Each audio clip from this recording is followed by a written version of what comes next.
நமஸ்காரம். அபயாம்பி சதகை பாட்டு 27.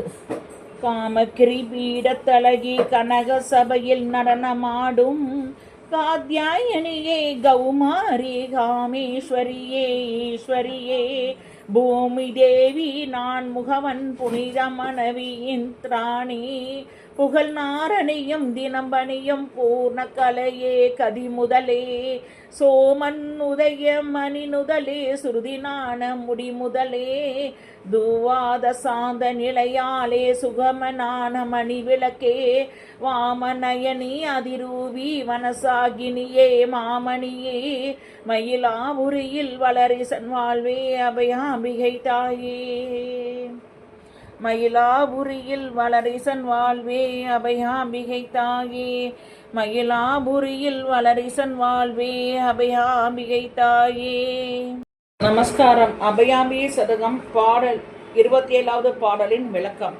அன்னை நண்பர்கள் அன்னையை பல கோலங்களில் காண்பதில் பரமானந்தம் கொள்பவர்கள்.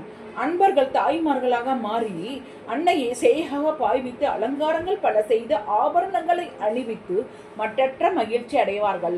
அபயாம்பிகை பட்டரும் அதே நிலையில் இருப்பதை இப்பாடலில் காண்கிறோம். அன்னை காஞ்சி காம கோட்டத்தில் காமாட்சியாக, சிறப்பு மிக்க பேரரசியாக பாசாங்குசம் மலர் கணைகள் கரும்புவில் இவற்றை தாங்கி வீற்றிருக்கிறாள். சுதாசாகர மத்தியஸ்தா காமாட்சி காத்யாயனி என்ற ஸ்ரீ லலிதா சகஸ்ர நாமம் 61, 62, 63 அன்னையை அற்புதமாக சொல்கிறது. அமிர்த கடலின் நடுவில் இருக்கும் காமாட்சி நாம் விரும்பியவற்றை எல்லாம் அளிக்கும் கருணை மிகுந்த அன்னை. மேலும் ஒரு பொருள் அன்பர்கள் காமேஸ்வரரை அடைத்து அவராயிருக்கும் தன்மையை கொடுப்பவள். சிவனை அடைய சக்திதான் வழிகாட்ட வேண்டும். தில்லையில் நடேசருக்கு அனுசரணையாக அன்னையும் நடனம் ஆடுகிறாள். 734 நடேஸ்வரி. கதர் என்ற ரிஷியின் மகளாய் அன்னை தோன்றியதால் காத்யாயனி என்ற பெயர். சகல தேவதைகளுடைய தேஜஸின் சேர்க்கையால் ஏற்பட்ட ரூபம் காத்யாயனி என்று வாமன புராணம் கூறுகின்றது. இவள் ஒட்டியான வீரத்தின் அபிமான தேவதை என்று காளியா புராணம் பகருகிறது. கோபிகள் மார்கழி மாதத்தில் காத்யாயனியை வழிபட்டு கிருஷ்ணனை பதியாக அடைந்தார்கள். துர்க்கையின் 9 பெயர்களில் காத்யாயனி 6வதாக வருகிறது. ஆண்டாளும் மார்கழி மாதத்தில் விரதம் இருந்து காத்யாயனி பூஜை செய்து தாமரை கண்ணனை திருமணம் செய்து கொண்டவள். மேலும் காத்யாயனி என்ற பெயர் மருவி காத்யாயி என்று வருவதும் காண்க.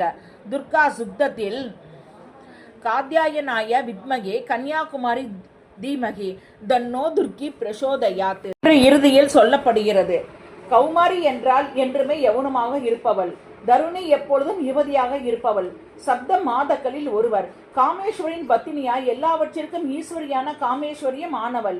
பூமி தேவியும் பிரம்மனின் மனைவி சரஸ்வதியும் இந்திராணியால் புகழப்படும் நாரணியும் தினம் முன்னே பணிகிறார்கள்.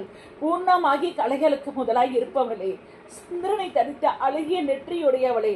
ஸ்ரீ லலிதா சகஸ்ர நாமத்தில் அஷ்டமி சந்திர விப்ராஜா தலியஸ்தல சோயிதா என்று வருகிறது. அதாவது அன்னை அஷ்டமி சந்திரன் போல் விளங்கும் நெற்றியுடையவள். சௌந்தரிய நகரில் வெண்ணிலவு போன்ற அழகுடன் உன்னுடைய நெற்றியானது பிரகாசிக்கிறது என்று அன்னையை மிக அழகாக கவிநயத்துடன் புகழ்கிறார் ஆதிசங்கரர்.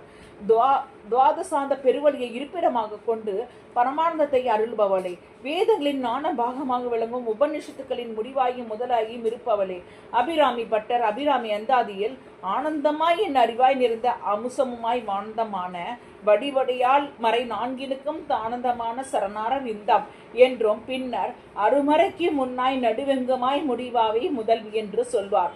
மறைகளில் சொல்லிய வண்ணம் நாணத்தை அருளும் மணிவழக்கே, சுகத்தை தரும் இனியவளே, அழகிய கண்களை உடைய அழகுக்கு ஒருவரும் ஒவ்வாத வள்ளியே, கதம்ப வனத்தில் இன்னிசை பாடும் குயிலே, மயிலாபுரியில் வீற்றிருக்கும் பெருமை மிக மாயூரநாதனின் உயிராய் விளங்குபவளே, அடுத்தோருக்கு அபயம் தந்தளும் அபயாம்பிகை தாகை அனைவரையும் காத்து ரட்சிப்பாயாக.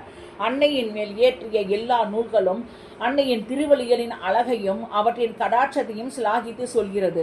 வாம தயனி என்பது ஸ்ரீ லலிதா சகஸ்ர நாமத்தில் வாம நயனா என்று சொல்லப்படுகிறது. அழகான கண்களை உடையவள் என்று பொருள்படும். மேலும் காமாட்சி, மீனாட்சி, மிருங்காட்சி என்ற திருநாமக்களும் அன்னையின் கண்களின் அழகையும் கருணையும் கடாட்சத்தையும் குறிப்பதே.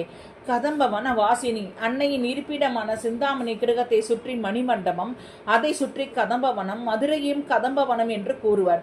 அங்கு மீனாட்சியாக உரைபவள் மந்திரினி என்று மகா ஷியாமலா அபிராமி பட்டரும் குயிலாயிருக்கும் கடம்பாவிடையே கோலை இயல் மயிலாய் இருக்கும் இமையால சித்திடை என்று அபிராமி அந்தாதியில் கூறுவதும் காண்க. அதிலேயே உலையை பொறு கண்ணும் நெஞ்சில் எப்போது முதிக்கின்றவை என்பார். அதாவது அன்னையின் கண்கள் அவருடைய நெஞ்சில் எப்போதும் நிலைத்து நிற்கிறதாம்.